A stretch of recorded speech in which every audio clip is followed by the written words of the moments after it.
YouTube ที่ว่าการสร้างมันยังสร้างบ่ได้เนาะที่มาบอกทุกคนที่ว่า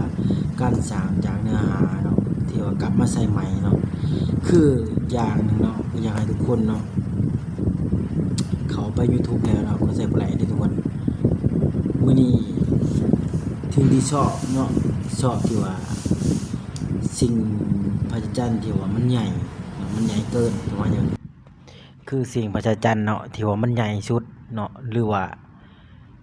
สิ่งที่เราชอบหลายๆเนาะที่หลายอย่างเนาะคือมื้อนี้อยากมาบอกทุกคนว่า YouTube เนาะแต่ละหม้องแต่ละบ่องทุกคนที่ว่าเคยสร้างมาเนาะมันสามารถสร้างรายได้เพราะว่าเนื้อหามันซ้ำเติมเนาะที่ว่าบ่ฮู้ว่าทุกคนเป็นคือข้อยบ่เนาะอยากให้ทุกคนเข้าใจว่าถ้าผู้ใดสร้างเนาะสร้างจาก Facebook หรือว่าสร้างอยากให้ทุกคนเบิ่งเนาะเบิ่งรายละเอียดที่ว่าเราสร้างมาได้แล้วคือตอนนี้ของข้อยมันยังติดขัดที่ว่าสร้างรายได้บ่ได้เนาะจาก YouTube เนาะหรือว่า YouTube ของข้อยเนาะแต่ตอนนี้ยัง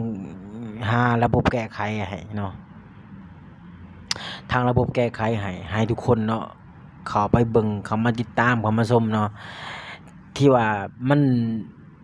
สามารถสร้างรายได้บ่ได้เนาะเพราะว่าตอนนี้มันยังติดขัดจากระบบคืออยากให้ทุกคนเนาะเข้ามาแล้วก็กดแชร์กดไลค์เด้อพี่น้องเด้อจะมาละเรื่องเนาะคืออยากให้ทุกคนเข้าเบิ่งเลยเนาะว่าที่มันสิบอกว่าการสร้างเนื้อหาเอามากลับมาซ้ำเติมเนาะหรือว่าเฮากลับเข้ามาที่ว่ามันยังสร้างบ่ได้นะทุกคนอยากให้ทุกคนให้เข้าใจนำตัวนี้เนาะและบางอย่างเนาะการที่ว่าสร้างเนื้อหาเนาะสร้างเนื้อหาคือของจาก YouTube ของเฮาเนาะที่ว่าชอบที่ว่ามันยิ่งใหญ่เสียเหลือเกินเนาะที่ว่าก็อยากให้ทุกคนเนาะให้เข้าใจที่ว่าสิ่งบางอย่างที่เฮาสามารถที่ว่ามันยังสร้างบ่ได้เนาะก็อยากให้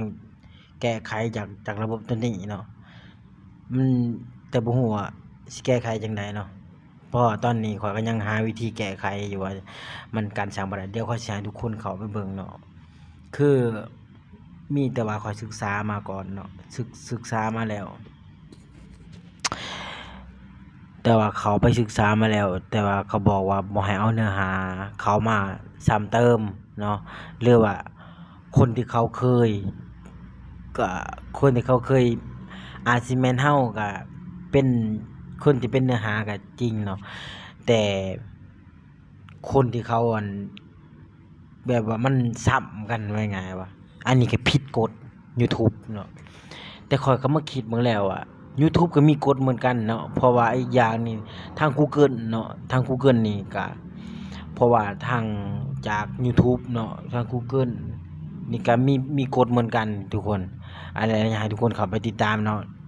สิ่งใดมันบ่ผิดกฎก็เป็นเนื้อหาของเราเองเนาะให้ทุกคนเอาลงเนาะแต่อยากบอกว่าสิ่งที่มันผิดกฎบ่ต้องเอาลงเลยทุกคนเอาลงแบบเป็นเนื้อหาของเราเอง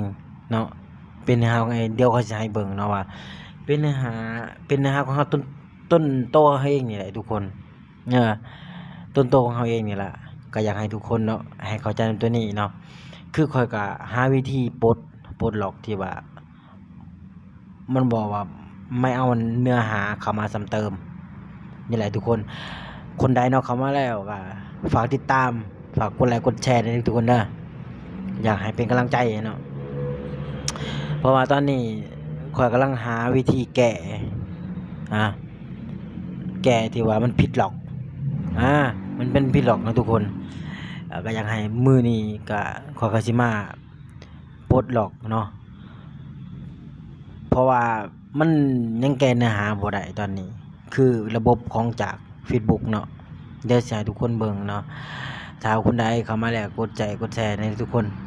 กดไลค์กดแชร์ด้วยเนาะก็เป็นภาษาไทยขอบคุณคนติดตามคนติดตามคนกดแชร์นะก็ขอบใจเด้อทุกคนเด้อก็ฝากเป็นกำลังใจให้ไทยนำเนาะโอเคทุกคนมื้อนี้จะมาบอกเคล็ดลับมื้อหน้าได้สิมาเป็นเคล็ดลับใหม่นะทุกคนโอเคนะทุกคนเนาะกราบสบายดี